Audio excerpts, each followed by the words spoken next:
your salvation wasn't just about you, not just about where you go when you die, but about how you live. What if God's plan is bigger than church attendance, bigger than rule keeping, bigger than living a religious life in the world? What if you weren't just saved from something, but what if you were saved for something? What if he's calling you to love where others withdraw, to create where others consume, to build and to bless, to bring beauty and hope? What if you were saved to live the life of the world? So what is your salvation for? That's the question we're asking, and we're trying to find an answer to over the course of this series. What are we saved for? We've said it before. We know what we've been saved from. It's sin, death, shame, guilt, all those things. What are we saved for? What's the purpose of our salvation? And what we've been saying is that God is giving us direction on that, and that he gave that same kind of direction to a group of people who have been captured and taken captive. Their lives have been turned upside down. They've been destroyed, demoralized, carried off into captivity. And he says, they're wondering, like, how do we now navigate this world? How do we now live in this world that's kind of been turned all around for us? And where do we go from here? Very disorienting. And he says, here's what I want you to do. I want you to seek the peace and the prosperity of the city to which I've carried you into exile. Pray to the Lord for it, because if it prospers, you too will prosper. So that's what I want you to do. Here, we are living for the life of the world. So what that means is, what we've said is, instead of hiding from the world, instead of fighting against the world, instead of bending our beliefs to the world and getting lost in this world, we're gonna do something different. We're gonna contribute to this world. We're gonna invest in this world. You know, we sing that song, and it does point to a great day, like a future hope that we all have. And sometimes we get accused of thinking about heaven or what's to come for Christians as escapism, but really that's not the case at all. It's been said that those who think the most of the next world are the ones that have the biggest impact in this world. And that's what we want to do. That's what God's called us to be, to live in this world. But how do we do that? Right? We live like his people did as exiles. What that means is that we're gonna be different than everyone else. And that's the point. We should be different. Aliens, foreigners, ambassadors, citizens of heaven, right? We live differently, different values, different language, different purposes. We have different reasons, right? And so we wanna live in that way. We wanna live as exiles, and that helps us to make sense of the tension and the dissonance that we feel. We look around the world and it's not going the direction we want it to go, and people aren't doing the things we'd want them to do. They don't have the values we'd love for them to have. They're making decisions we would never want them to make. And we're wondering, how do we get back here? How do we get back to that? Well, we don't. We just contribute where we are. We do what we can with what we have, and that's what God has done. He's placed us right here, right? We're working to invest and to contribute to this world, to have influence in this world, to work for the benefit of this world, to elevate and promote the flourishing of the people of this world by engaging and serving and self-sacrifice. And we talked about, how do we do that? Well, we acknowledge that we are the exiles. We are the outsiders, and that's okay. We're supposed to be. And that helps us to understand the world. It helps us to frame, this world that we're living in and our place in it. And we learned that where's the first place that we begin to learn to live for someone other than ourselves? What's in the context of a home? Through marriage and parenting and grandparenting and all the things. It's in a home, you're introduced to the idea that it's not all about you, and you can't have a healthy home if it's always about you. And so you learn how to give and to sacrifice and to live for someone else, first in the context of home, and then you carry that lesson out into the world, and we begin to give ourselves away primarily through the work that we do.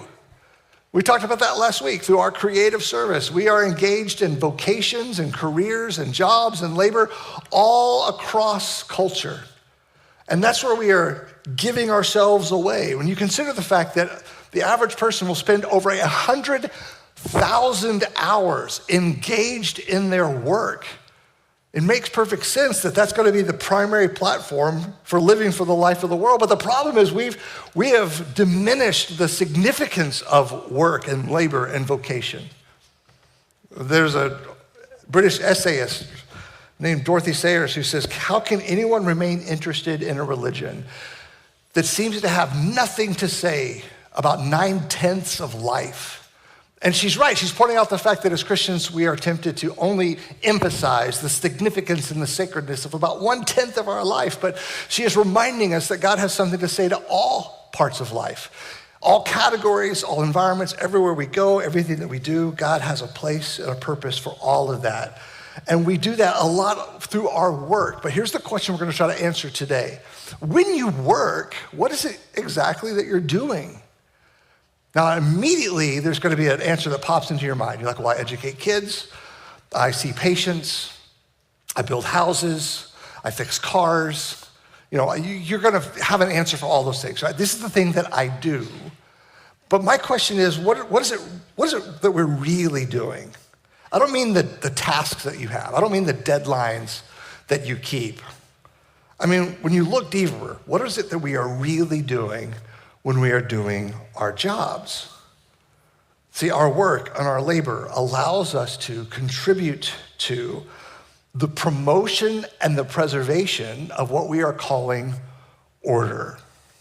Now, unless you were here the last time we went through this series, many, many, many years ago, you've probably never heard a sermon on order. And I've never, before this series, preached on order. In fact, when I first started to tackle this topic, I had no idea where this was going to take us. I had no idea what the application would be. Why would this be important? Why is this significant? But what I learned in the study is it's vitally important and it is eternally significant. Let's start here, though. Let's try to understand what order is and why we have such a hard time with it. Several years ago, there was a TV show called Life After People, and the series tried to answer the question, what would happen if humanity suddenly disappeared? If we just left the earth with all the structures and the things that we had built on this earth, what if we just disappeared from the earth? And so they interviewed all these different experts, right? Structural engineers, biologists, botanists, environmentalists, all these things, right?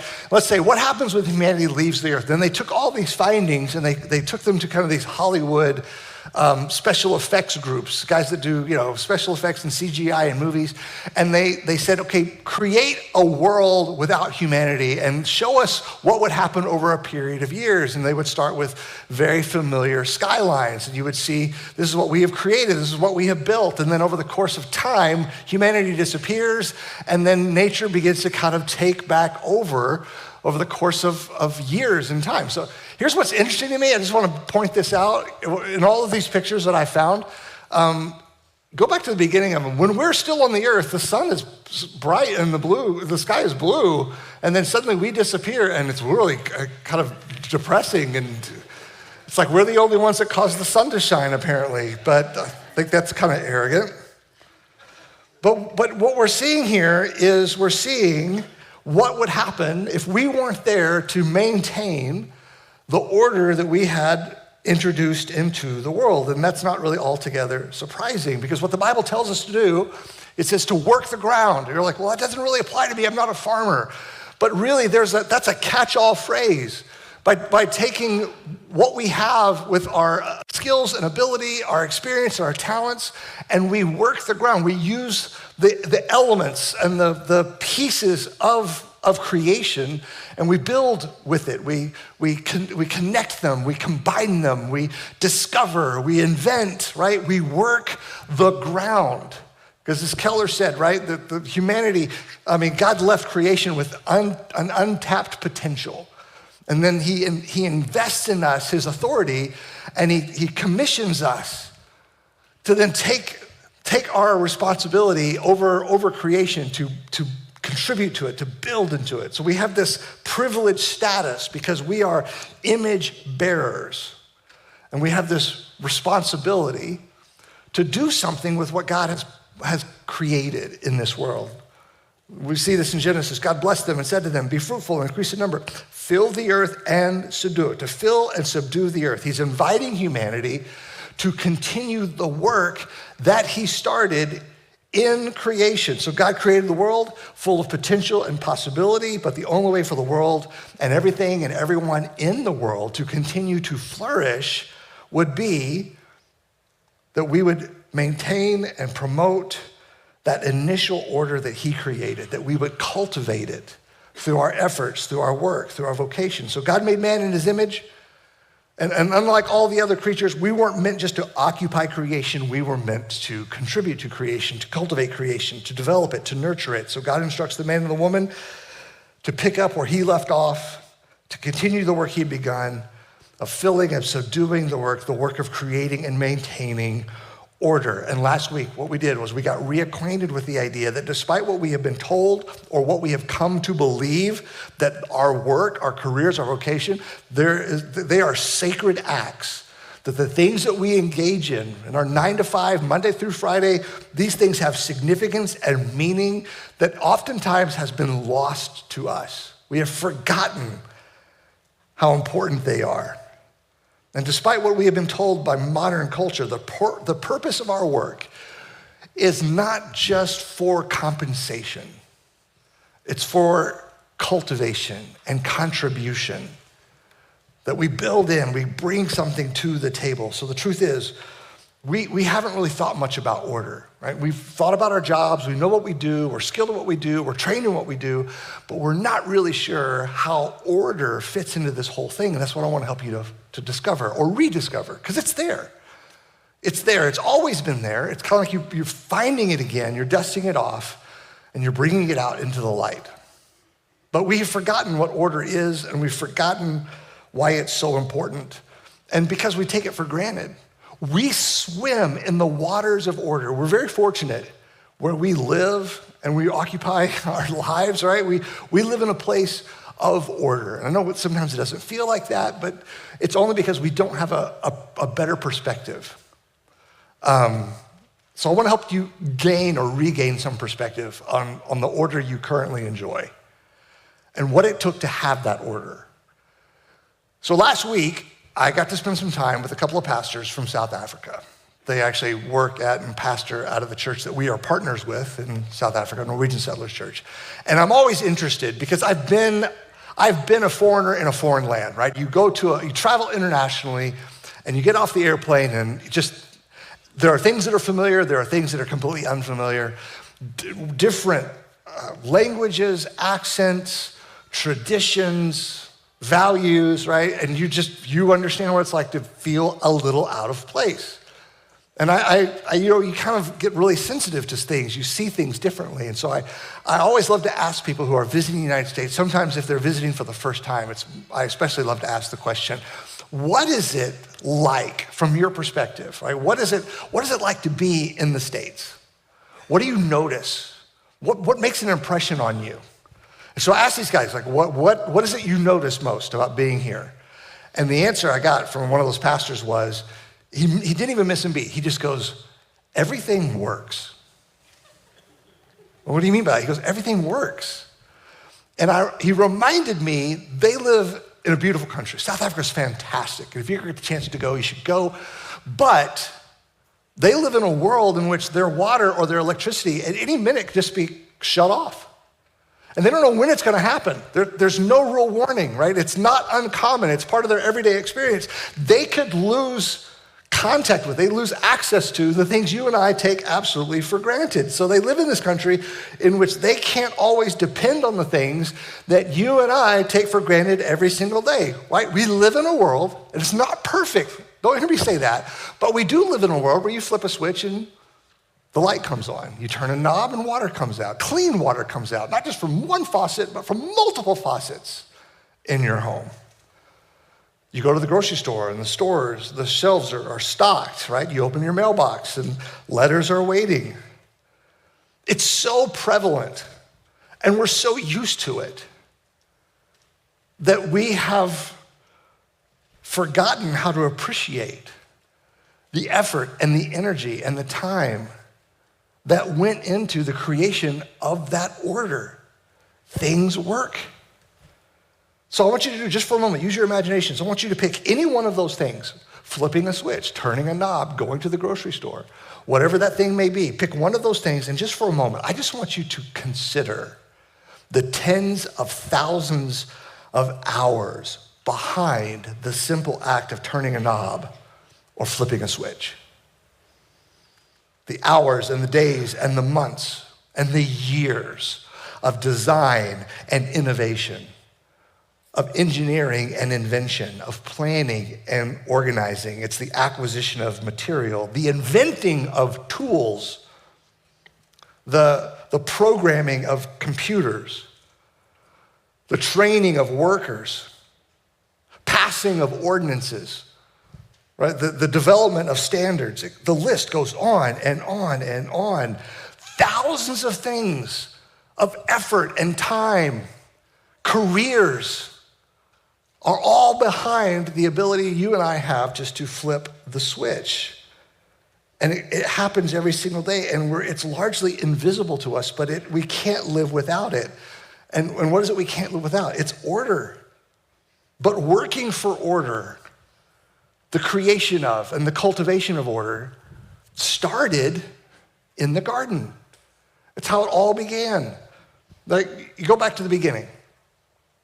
Man and woman are created in the image of God, and God gives them this commission. He gives them authority over creation, right? And God delegates that authority to the man and the woman. And one of the first times we see the man exercising that authority is when God brings all the animals to him, and he lets him name the animals.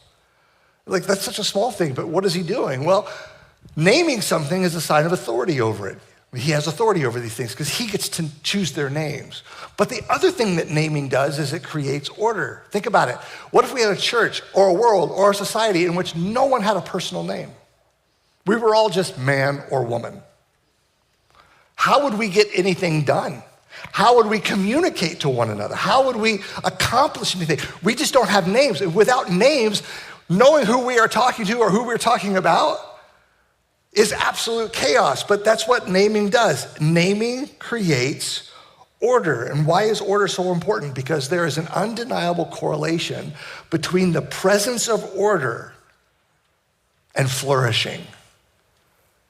When I say flourishing, what do I mean by that? I mean us being able to be whole, right?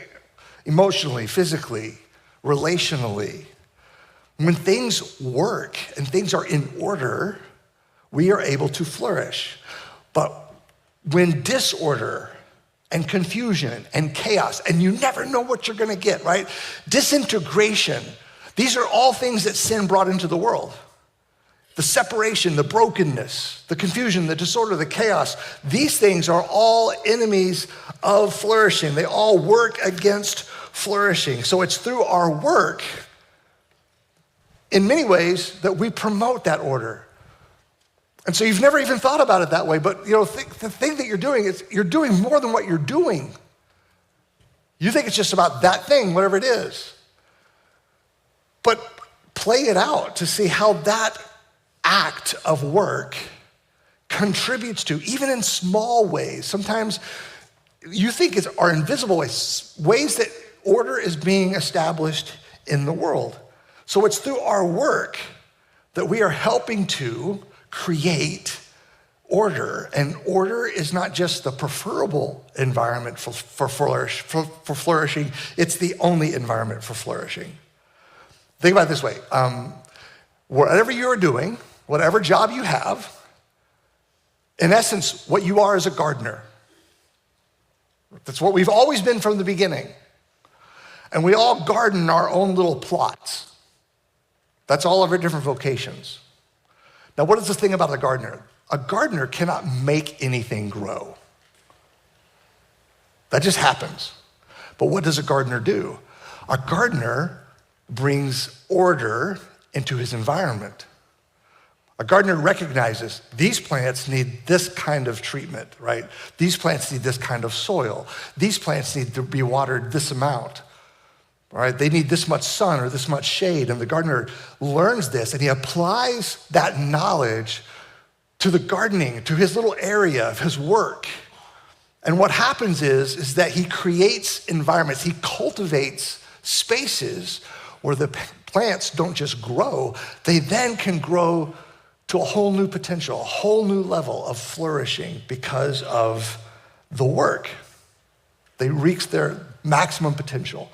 And no matter what you are doing, what vocation you have or what career you have, you're in essence, you're a gardener. You're creating space for people to flourish in their own ways. and through your individual effort. Now, the thing that we have to worry about, right? Why do we have to stay on top of this?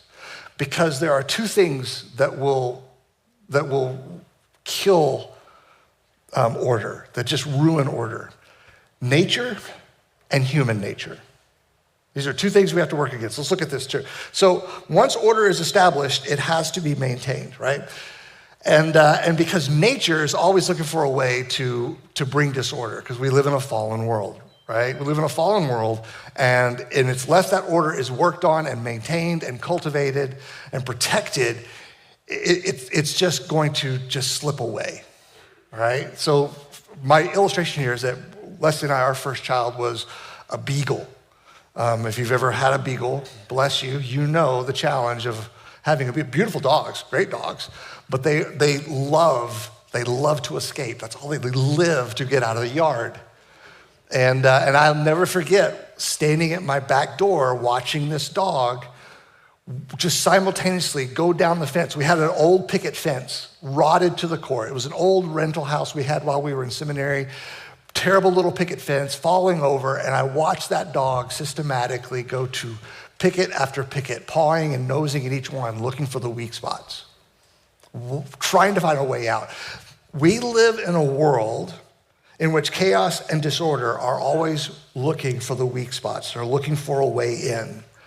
We have to work at this. That's why God tells Adam and Eve. What does he tell to the man and the woman? He says, you have to fill the earth and subdue it. He doesn't say work it or even maintain it. He uses the word to subdue. And that word subdue literally means to bring into bondage, to keep under control by force or effort, because it's going to take effort. Unless order is maintained and protected, disorder will eventually rule the day.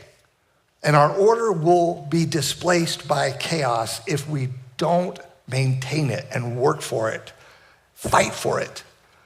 I mean, think about it this way. You take 6 months, little experiment.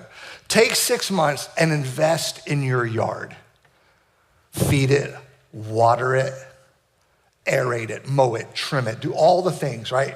And watch over the months, watch it flourish under your care. And then at the end of 6 months, ignore it.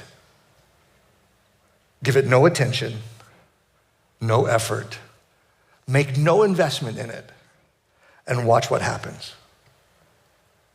But if you maintain it and you cultivate it, not only does the grass flourish, but think about this, so does the potential possibility of your neighborhood flourishing, because then your neighbor next door sees what a little bit of effort can mean to the grass and to his grass. And so suddenly he starts taking in interest, starts doing a little bit more work. It spreads around the neighborhood, and over time, the neighborhood improves, property values rise, everyone benefits, but it doesn't happen overnight. That's what we're all doing. We're all maintaining our little patch of ground in a way, right? My job as pastor is just to preach, right? That's a primary part of my responsibility. But really what we're trying to do here is we're creating environments and opportunities that are most conducive to your spiritual flourishing, to your growth. And that means we have to constantly stay on top of it. We are adding and evaluating and reevaluating and aligning and realigning the systems and the programs and the ministries and the procedures and the policies, all the things that we're doing. And it's never ending. We're always trying to make it better because we're always in the process of evaluating and reevaluating, of aligning and realigning. And that's anybody's job. That's why we'll always have a job, because we always are on the defense against disorder. But here's the thing I want to add to that, right? It could be very practical, right? As long as everything works, then we have order, right? Everything works. But it's not enough for things to work. See, that's just order. What I'm trying to get to is what I would call biblical order. We're not just trying for order. That's very practical. And you know, it's good on a level, but we're not looking for just order. We're looking for biblical order. And what's the difference? Well, it's not enough for everything to work. Under biblical order, everything has to work for everyone. See, remember what I told you? The common enemies, the natural enemies of order are nature and, number two, human nature. See, we live in a fallen world, and we are fallen people within that world, which means that sometimes we are our own worst enemies when it comes to disorder, that we actually will work against our own good and will work against the good of others when we don't protect or provide order in this world. Let me show you what I mean. I want to read 3 verses to you to illustrate the point. Proverbs 11:1, the Lord detests dishonest scales, but accurate weights find favor with him. Proverbs 20:23, the Lord detests differing weights, and dishonest scales do not please him. Micah 6:11, shall I acquit someone with dishonest scales, with a bag of false weights? Now, what is he talking about? Well, go back and think about this. The cornerstone of every civilized civilization is the establishment of an agreed upon system of commerce and trade. And everybody that participates in it needs to believe that it's fair, that they're getting a fair shake, they're getting a fair price, they're getting a fair salary, whatever that is. And there's this agreed upon system of what makes it fair. Now, the verses I read assumes that an economic order based on accurate scales and standard weights is in place. And so what it's saying is God is against dishonest scales. God is against inaccurate weights. And why is that? Because they benefit someone at the expense of another someone. See, disorder is not just about confusion. Disorder is also about corruption. Order can be present, but it can also be prejudiced. The use of accurate scales and standard weights brought order, fairness, justice to trade and to commerce. And as we establish order, one thing we have to be honest about and aware of is that we all have a tendency to tilt the system in our favor and to our benefit. See, it's not just order because it's efficient. Biblical order means it's also fair, it's right, it's just. Which is what God says in Micah 6. What does God require of you? What does God want from us? Well, the first thing out of his mouth is what? Do justice. Stand for, fight for, defend, promote, protect the things in this world that are right and just and righteous and fair. And that calls us, requires us to be on our guard against the temptation to create or to protect social structures or economic policies or government legislation that favors one group at the expense of another group. We have to always be on our guard against all the isms, racism, ageism, sexism, right? And really they all fall under the category, the umbrella of one big ism, and that's called favoritism. Because that's what they all are in some way or another. They're just different ways of expressing favoritism.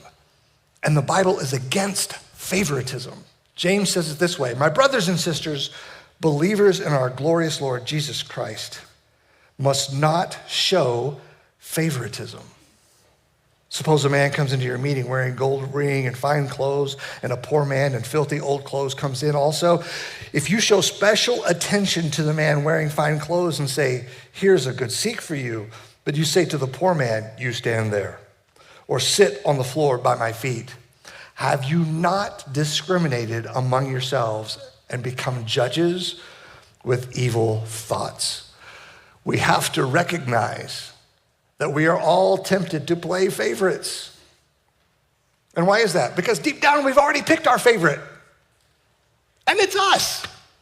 We are our favorite. Now we dress it up in preferences and we put it in different categories and even through different convictions so that favoritism never looks like it's about us, But favoritism is always and only about us. Favoritism does not serve others. It is a subtle way to serve ourselves. And James calls it what it is. He doesn't say it's a bad habit or bad form. He calls it evil thinking. Favoritism sometimes feels justifiable until you realize it's just self-promotion that often is dressed up as humility. So how do we avoid that? We have to begin to see, to remember every human being is someone who bears the image of their creator. Which means every human life is steeped in significance and worth and intrinsic value. Every man, every woman, every child is invested with dignity. It is universal. Now let me show you what I mean by that and how God promotes that. In Leviticus, as these people are setting up their society, God gives them direction on how to have a different kind of society, one that operates under different values that the world probably had never seen before. And God gives them this directive. He says, you are to have the same law for the foreigner and the native born. Now, why is that significant? Because what is the law meant to do? Why do we have laws? Well, when you think about it, the laws are meant to bring order to society. Laws are there to protect the rights and the property and the physical personhood of people within a society. And what that means is laws, at their best, they're not always at their best, they're not all perfect, but laws are intended to set the table for flourishing, to create a level playing field for all people because they all bear the image of God to flourish. So the law is intended to serve everyone. It is for everyone's benefit. It's for everyone's protection. It's for everyone's flourishing. Now the foreigner, in this sense, was not someone who, or it was someone who had a different skin tone, spoke a different language, probably in that world especially had a completely different belief system. They worshiped totally different gods. But God is telling, like, hey, when they are in your country, when they're there, you cannot have a law that benefits you and discriminates against them. The law is the law is the law, and it's intended to serve everyone. It doesn't promise flourishing to everyone. See, that's the difference. See, I think there are elements of our world and our culture right now, they want to use the law to try to promise flourishing to all people at the expense of some people. But listen, let me be real clear. The law is never intended to promise flourishing to anyone, but it just shouldn't prevent flourishing from someone. It shouldn't get in the way of them. It shouldn't put up barriers and obstacles to them because of who they are, where they're from. Sometimes the structures and the systems, the legislations and the policies, sometimes these things become skewed. We've seen this in our history. That's why we are constantly writing new laws. We are mending old laws because we're coming to realize that some of these things, they just don't work anymore and they have to be confronted and corrected. Why? Because they prevent people who bear the image of God from having the opportunity to flourish. Now, with that being said, I want to take a little bit of a tangent here. As followers of Jesus, we are called to reflect both grace and truth, and that means we cannot promote and we should not defend what God in his word has clearly revealed as outside of his design or his will. So we cannot affirm ideas or identities, no matter how culturally celebrated they are, that dismiss or distort the created order that God established from the very beginning. And we say this with respect and reverence for every person, because every person, no matter their struggle, their belief, or their behavior, is someone who bears the image of God. That means every single person carries eternal weight and dignity. Even the person that we most disagree with, the person whose choices we cannot understand, the person our culture may be tempted to platform or to cancel. Every one of them was created in the image of God. C.S. Lewis said it this way: there are no such things as ordinary people. You have never talked to a mere mortal. It is immortals whom we joke with, work with, marry, snub, and exploit. So if we could just for a moment see the image that these people bear, we could see them for how God made them, it would change our approach to them. If we truly are for the life of the world, then we must be for the life of the world full of image bearers. But compassion does not mean compromise, and love never asks us to abandon the truth. We cannot pursue justice or order that goes beyond God's established boundaries. In fact, real love refuses to. So we hold the line. We hold the line for all people, but not for every preference, not for every pattern or perspective. Because while every person is made in the image of God, not every idea reflects the heart or the will of God. But if we lose sight of what it means to be created in the image of God, we open ourselves up to dangerous distortions and sinful prejudices, which allow us to passively turn a blind eye to injustices, or at worst, it encourages us to promote those injustices. So we keep these things in balance. We need structures, we need systems, we need order, because we bear the image of a God who is a God of order. Paul said it this way: for God is not a God of disorder, but of peace. Remember, he wrote that to a church that is unraveling. He wrote that to a church where everyone is pushing for their own way. Everyone is prioritizing their own personal experience at the expense of the good of the whole. And when that happens, when it's always about me and mine and my preference, and no one flourishes, no one's blessed. And as a result, we don't have peace, we have chaos and conflict. God is a God of peace, and peace is the soil where people flourish. And when we promote and protect order and justice, we are reflecting the image of God in which we were created. But again, you can't just have order. Not just any order will do. It has to be an order that is fair and that is just. Now, here's our challenge. We're not sure what part we play in that.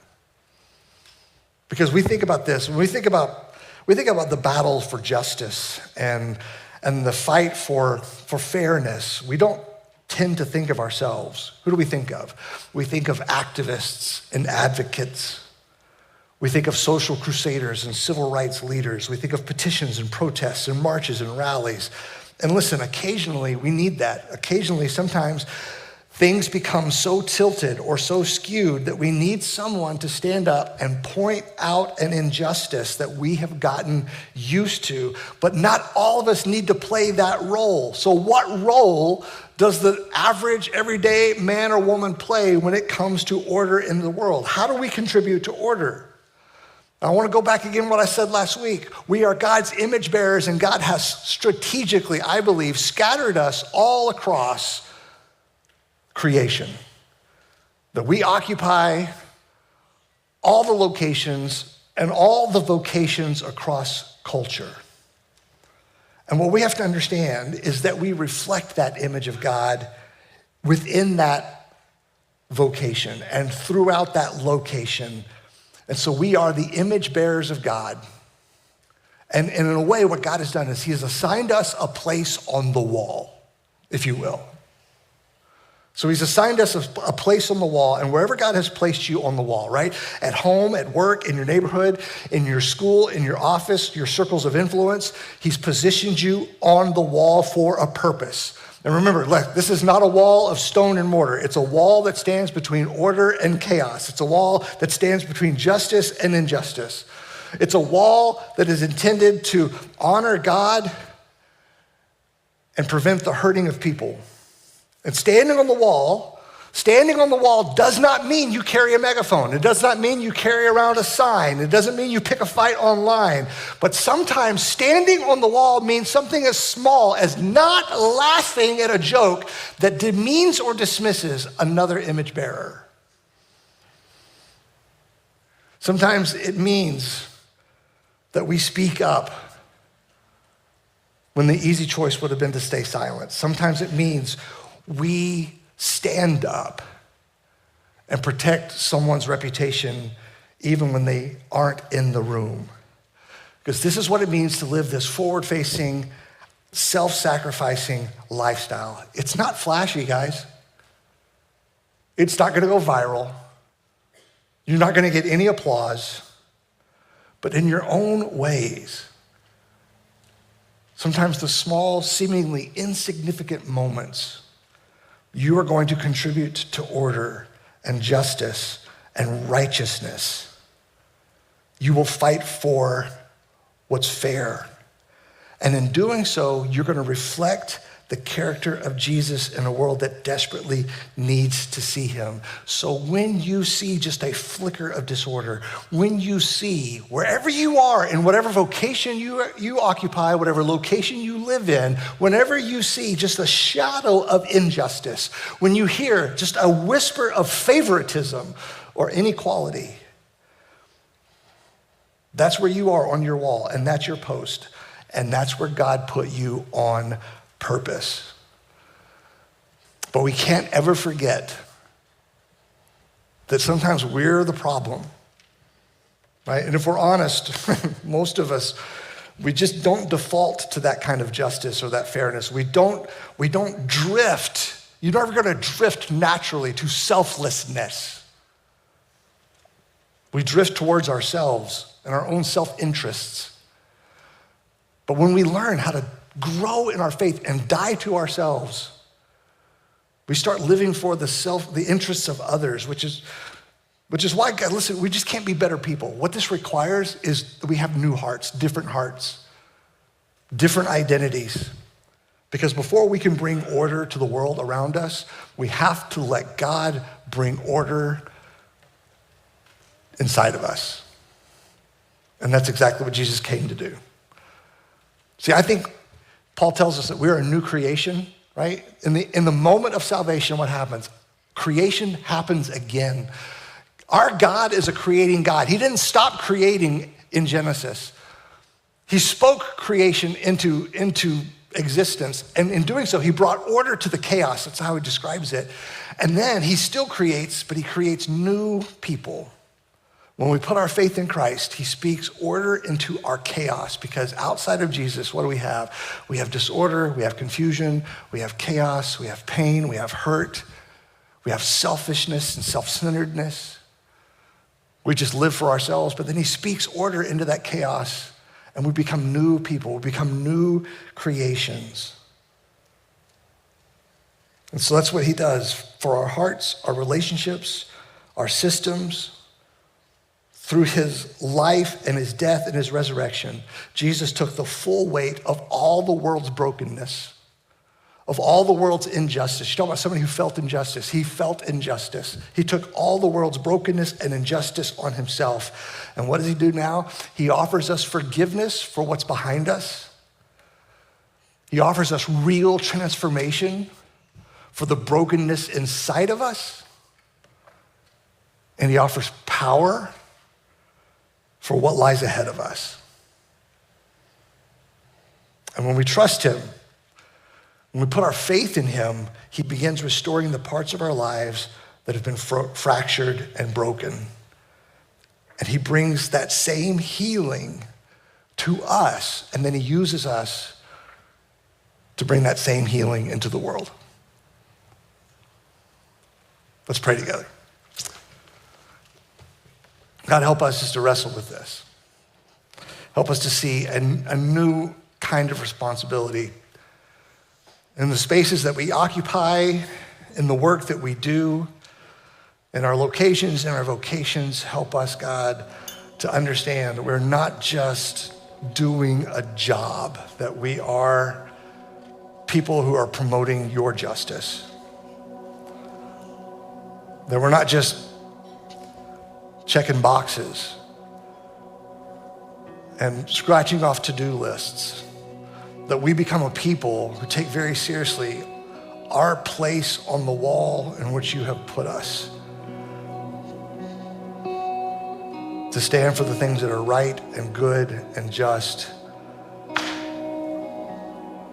to bring a bit of your kingdom into this world, one small, seemingly insignificant word or decision or action at a time. God, fill us with just a desire to be that and a renewed sense of purpose as we go out into the world, living for the life of this world, by preserving and promoting and protecting order for all the people who bear your image throughout the world. We pray this in Jesus' name. Amen. Guys,